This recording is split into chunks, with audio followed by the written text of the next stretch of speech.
நமது தேவன் எழுந்தருளி சத்துருக்கள சிதற பண்ணி, நமது தேவன் எழுந்தருளி சத்துருக்கள சிதற பண்ணி, சீயோனுக்கு தயை செய்து சிறையிருப்பை திருப்பிடுவார்.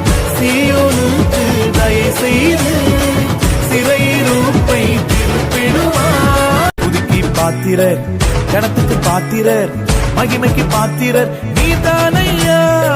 புதுக்கி பாத்திரர், கணத்துக்கு பாத்திரர், மகிமைக்கு பாத்திரர் நீதானையா. ஜோரா ஜோரா ஜோரா கையை தட்டி பாடுங்க.